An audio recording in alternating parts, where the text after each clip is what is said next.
are these people? So yeah, I could have some of it. Now I don't know if you heard this, but over at INN we not only cover news, we've also got a musical director who is a resident genius, singer, songwriter. He also writes some spoken word, and I don't know if you've seen this, heard this. I wanted to play it for you. It's 3.5 minutes. He wrote a spoken word piece called Super Sight, Children of the Fuselage. That's all about East Palestine and what's happened to you guys. And I if you hadn't heard, I wanted to play it for you and for everyone else that's watching. So let me do that real quick, and hopefully you'll be able to hear it.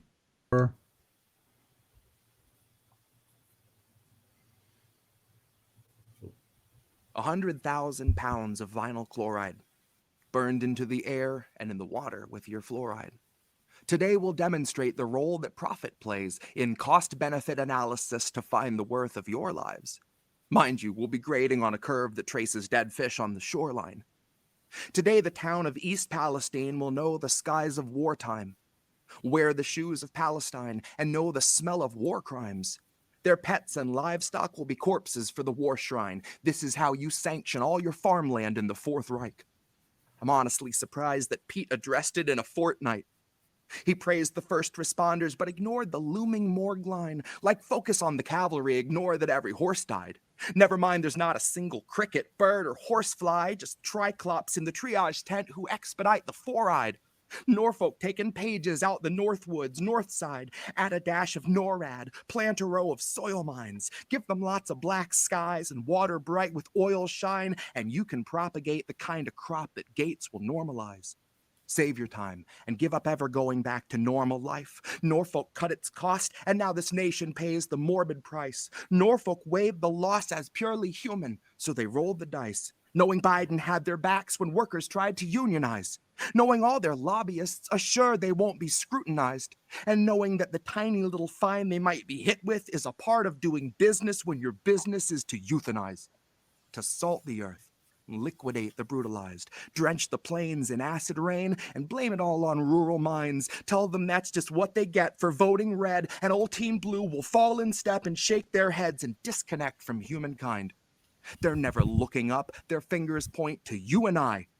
Thanks to years of being trained to frame the little guy. They've seen the film enough to tell you where the blame should lie. The poorest family's EBT card was the mastermind.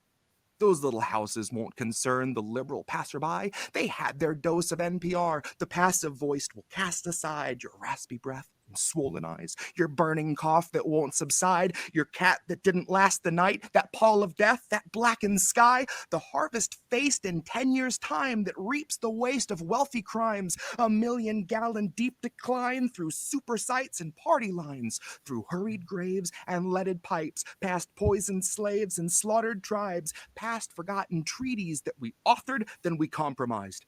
Past our moral fabric, ever brittle, gray, and fossilized, past the mass of plastic trash that's just this side of ossified. And if you find one root that thrives, the living proof of fruitful vines, just hold it close, take in the sight, don't plant a host for parasites, who in the name of corporate gain see all that murder justified. We're such a waste of insect paste, and so much cheaper crucified. We're children of the fuselage, ghosts of all the food deprived, echoes of the working class whose Kristallnacht was supersized. Out in Ohio, birds are drowning where they stand. Their eyes reflect a world event that devastates the land, and it's a tale of regulations disemboweled by profit's hand, and their viscera that soaks like so much chloride in the sand. So that was Jesse Jett's Super Sight. That will be available on Spotify and Bandcamp on Tuesday on a new album that will be released for spoken word. But I did want to play that for you. I didn't know if you'd heard it. He's genius, man. He knows how. Yeah, it hurts. I know. I'm sorry about that. But I thought it was important that, people do care, and they're writing about this, and it is affecting people everywhere. And we are seeing this, and we're trying to scream from the rooftops, at least in independent media, about what's happening. to you and what could happen to any of us. Like I said, this is not anything that is unique to East Palestine. One thing, you mentioned, Alex, that you work with the Rail Workers United. That was something Jesse mentioned about the rail workers getting their contract, the ability to strike was voted down by Congress. Part of this, I know, has to do with the precision scheduled railroading. We have been covering on, how do we miss that, the long-standing issues with the railroad workers and the rail companies, the gouging, the amount of record profits that they've been making while cutting back on the number of crews and what they're doing to the rail workers. Fewer people for more cars every month or every year, it seems. What are you hearing from the people that you're speaking with at RWU? I'm a solidarity member with RWU. I'm not like part of RWU. I'm not a rail worker, so I can communicate with them. But I'll be honest with you, I've been kind of consumed by this, that I haven't been doing a lot of communication with RWU. But what I do know is that they have been really phenomenal they have released an entire step-by-step process of how to fix the railroads and how to make sure this never happens again. And that's the real issue with this, is that this was so unnecessary. Like, nothing about this was unavoidable. Like, all of this, I'm sorry you guys are seeing how trashed up my garage is. All of this was entirely, I spoke to someone recently who had knowledge of systems like this, and what he said to me that stuck with me was the train derailed because it could, and because there was no one there who was responsible to make sure it couldn't.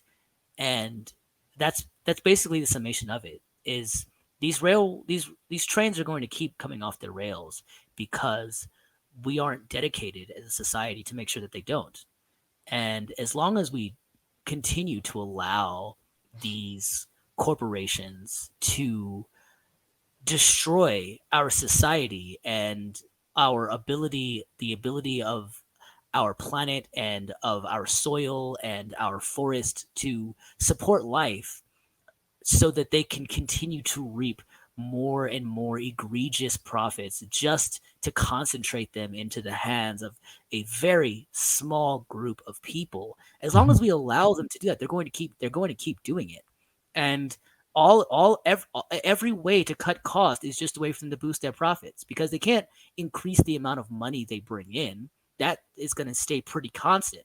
The only thing they can do to increase the amount of money that they themselves take is to cut costs wherever they can, whereas laying people off, not hiring more, not keeping the number of employees as small as possible, so as not to make sure not to have any of that money be put into the hands of the working class, to cut regulations so as to make sure that all of the costs of safety equipment, of making sure things don't go wrong, that's an unnecessary expenditure into their profits. To make sure that they have as much of the money that comes in and is concentrated into their hands as possible. Everything else is, as so said so eloquently in that poem, just the cost of doing business. 100% of everything that is 100% of every single derailment is avoidable. There's not a single train derailment that couldn't be avoided. And every train that does derail only derails because it is allowed to derail, because the measures that can be taken to ensure that it won't be are simply not being taken. And that will continue to happen for as long as we allow it to happen and collectively decide that we're just not going to do anything about it. And that is, I think, something that we can decide not to do.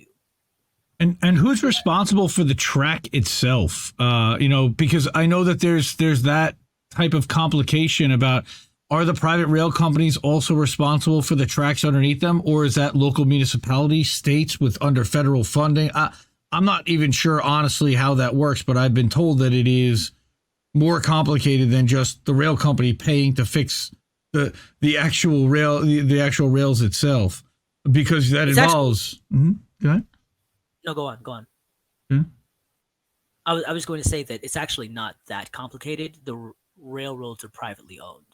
That's the real problem, honestly, in my view, is that Yeah. okay, we in any other case of mass national transit, the government, U.S. government, is directly involved, whether it's airlines or freeways and interstates, highways, any kind of rivers, boat, ships from like the oceans, Right. anything where we're bringing in massive amounts of people or supplies. The government is directly involved, and in the case of the railroads, it's not. The United States government is very hands off with the railroads in terms of what they're allowed to do and how they're allowed to operate. They're almost, which is why our railroad systems are so terrible. The United States, because there's no profit. The return on investment of on making sure our railroads are high functioning and are able to distribute resources in a way that allows people to have access to them safely and allows people to travel cheaply, that doesn't benefit the railroad companies. That would be a cost to the railroad companies. Now, it would benefit society. It would benefit the people who live here. It would benefit our ability to move resources from one place to another instead of having to worry about much more expensive and much less efficient things like trucks and airplanes. If we had a rail system that was designed to cheaply and efficiently and safely move product and people from one place to another, but that would require an investment that wouldn't necessarily benefit the railroad companies because it wouldn't help the people who control them reap the most profits, which is their only. That's their only motivation is the quarterly profits against Wall Street because of who they're owned by or the fact that they are publicly traded themselves. There were a couple of questions that I had from other INN members. The biggest one was, of course, how can we help? And I think a lot of that has to do with getting the word out as well as the Donor Box website and letting, sharing on social media and donating themselves and getting other people to share and donate.